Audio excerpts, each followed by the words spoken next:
오늘은 이제 대규모 시스템, 다양한 사례의 대규모 시스템 설계 시리즈에서 이중화 구성으로 제외 상황 회복하기라는 주제로 한번 얘기를 해보려고 해요. 그래서 일단은 들어가기 앞서 용어 정리 두 개만 하겠습니다. 일단 IDC라는 거를 먼저 설명해 드릴게요. 인터넷 데이터 센터라고 하는 인터넷 IDC라는 건 인터넷 데이터 센터의 준말이고요. 이거 인터넷 연결의 핵심이 되는 서버를 한데 모아서 뭐 그런 서비스를 제공하는, 집중시킬 필요가 있는, 설립하는 설립 시설이라고 보시면 될 것 같아요. IDC를 이번 이중화에서 예시로 가장 IDC 리소스를 할 거고요. 그리고 DR에 대해서 말씀드릴게요. DR은 디제스터 리커버리인데, 여기서 재해 상황에서 이 IDC 센터가 죽어요. 막 장애가 나요. 그때 시스템을 빠르게 복구하기 위한 그러한 것, 복구하는 것으로 볼 수가 있어요. 그래서 이 두 개의 용어를 정리를 해서 한번 강의를 진행을 해보도록 할게요. 자, 예를 들어서 하나 보겠습니다. 자, IDC 운영. IDC를 한 대로 서버를 운영을 하고 있다고 가정을 할게요. 그렇게 되면은 이 IDC 한 대가 만약 죽게 된다면 SPOF죠. 단일 장애 포인트. 그래서 만약에 이런 단일 장애 포인트가 있는 딱 한 대의 IDC로 그 서버를 운영하고 있다가 그 IDC가 죽게 된다면 어떻게 될까요? 네, 당연히 모든 서비스를 이용할 수 없게 됩니다. 다운타임이 발생을 하죠. 다운타임이 시스템이 복구될 때까지 발생합니다. 뭐 이거는 이중화를 해도 다시 페일오버 시킬 때 똑같이 발생하긴 하는데, 이 다운타임이 어쨌든 아주 많이 발생을 하기도 하고, 그래서 이런 IDC를 한 대로 운영한다는 것은 장애가 났을 시 매우 치명적인 피해가 옵니다. 그렇기 때문에 저희는 보통 이중화 구성을 사용해서 이렇게 서버의 가용성을 높이는데, 이제 이중화가 뭐냐면은 한마디로 그냥 IDC와 이 공식 환경의 서버와 같은 환경의 서버를 하나 더 두는 것입니다. 그래서 이렇게 두 개의 리소스로 운영을 하는 거예요. 이런 식으로 IDC 이중화를 통해서 시스템의 가능성을 높여볼 수 있는데, 이것도 두 가지가 있습니다. 액티브 스탠드바이랑 액티브 구조가 있어요. 이건 뭐냐면은 액티브 스탠드바이 구조는 일단 하나로 운영을 하고, 만약 장애가 났을 시 스탠바이 리소스가 올라와서 운영합니다. 그러니까 장애가 났을 시에 이렇게 스탠바이 리소스가 올라와서 페일오버 역할을 해주는 게 바로 액티브 스탠바이고요. 그리고 액티브는 말 그대로 두 개의 서버를 동시에 운영한다. 이게 부하 분산이 될 수도 있고요. 그래서 여기서 어떤 걸 많이 쓰냐라고 하면은 이제 상황마다 다른데, 일단 액티브 스탠바이랑 바이를 쓸 때 고려해야 될 점이 있어요.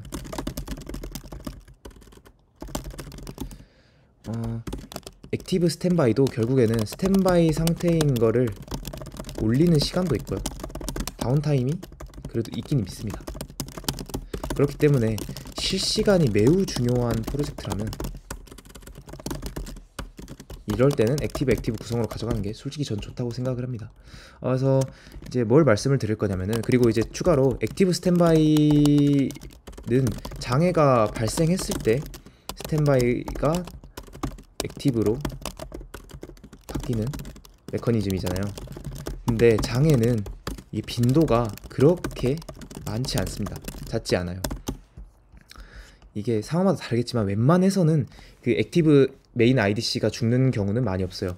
일반적인 장애 같은 거는 다른 방식으로 해결하는 메커니즘들이 이미 구축이 되어 있을 거예요.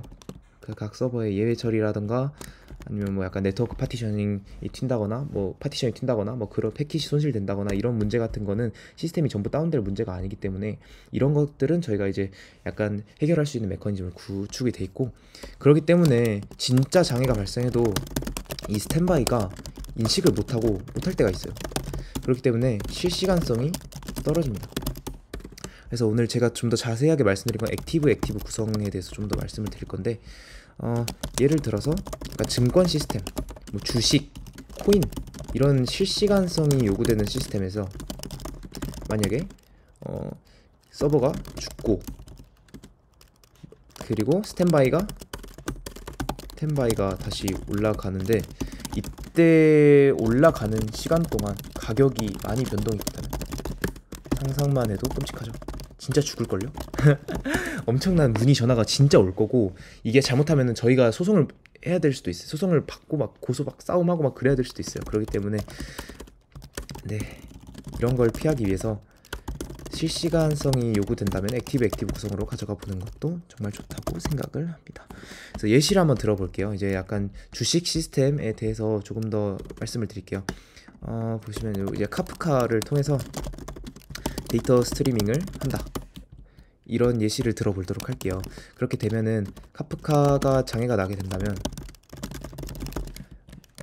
만약에 증권, 뭐 주식 데이터들을 카프카를 통해서 실시간으로 스트리밍 중인데 카프카가 장애가 나게 된다면 스트리밍 데이터를 볼 수 없기 때문에, 네, 한마디로 이것도 장애가 발생하면은 이제 다운타임이 발생하고 데이터를 참조할 수 없기 때문에 실시간성이 요구되는 프로젝트에서 정말 큰일 나는 일이죠. 그렇기 때문에 카프카를 이중화로 구성해 본다면 어떻게 해볼 수 있을까요? 카프카 1 IDC가 있을 거고요, 카프카 2 IDC가 있을 겁니다. 그러면은 이렇게 설계해 볼 수가 있어요. 프로듀서가 존재하고 이벤트를 발행하는 프로듀서가 존재하죠. 이 프로듀서를 그 이 두 개의 프로듀서를 1하고 2가 이 같은 프로듀서의 이벤트 발행 토픽에서 있는 이벤트 정보들을 공유합니다. 그리고 이 프로듀서들도 카프카 1이든 2든 운영 환경에서 토픽의 이벤트를 생성을 할 수가 있습니다. 그래서 다시 좀 더 말이 애매모호해졌는데 좀 다시 해볼게요.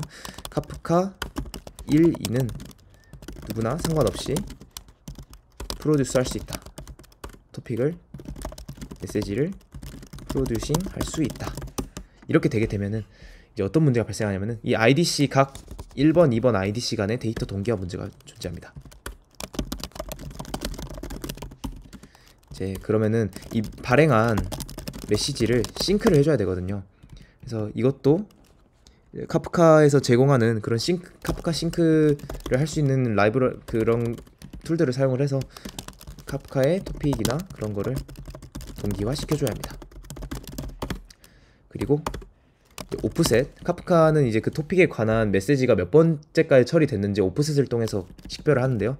이런 오프셋도 같은 프로듀서가 데이터를 처리하기 때문에 발행하고 확인하고 그러기 때문에 오프셋을 싱크해주는 오프셋 싱크를 해줘야 합니다. 그래서 이 오프셋을 순서를 싱크하는 그런 것과 그 토픽에 대한 데이터 메시지를 싱크하는 작업을 중요하게 볼 수 있을 것 같아요. 그래서 이런 점을 신경을 써야 될 것 같고요. 그리고 이제 컨슈머도 생각해 볼게요. 컨슈머는 그런데 발행된 이벤트는 프로듀서 1에서 발행됐든 2에서 발행됐든 어쨌든 IDC 1은 2는 같은 데이터를 갖고 있어요. 그렇기 때문에 컨슈머 메시지를 소비하는 입장에서는 하나의 IDC에서만 존재해야 합니다. 이 이유가 무엇이냐면은 각 두 개의 IDC의 컨슈머가 존재하게 되면은 발행된 이미 공유하고 있는 미러링하고 있는 토픽을 미러링해서 동기화 미러링하고 있는 그런 토픽 메시지들을 두 번 처리해야 될 수 있어요. 두 번 처리해요. 그렇기 때문에 비효율적입니다.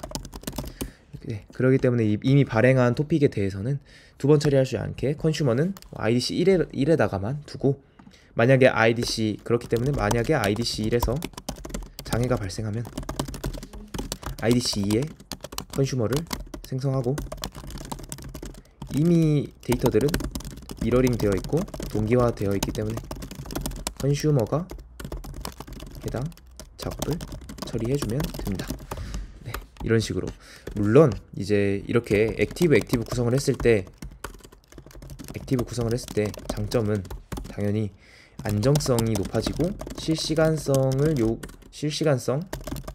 요구하는 프로그램에서도 고가용성, 안정성 이런 것들을 챙길 수 있다는 장점이 있겠지만, 하지만 IDC를 결국 이중화해서 액티브로 구성을 한다는 것 자체는 관리를 해야 된다는 겁니다. 데이터를 동기화하지 못하면은, 미러링을 제대로 하지 못하면 안 한 것만 못합니다. 정확한 정보를 제공할 수 없기 때문에. 그래서 이러한 데이터 처리나 아니면은 데이터가 잘못 처리된 것들에 대해서 모니터링을 완벽하게 구축을 해서 약간 부정확한 데이터를 실시간으로 감시해서 알림 시스템 같은 거를 구축해서 빠르게 장애에 대응할 수 있도록 하는 환경을 구성해야 돼요.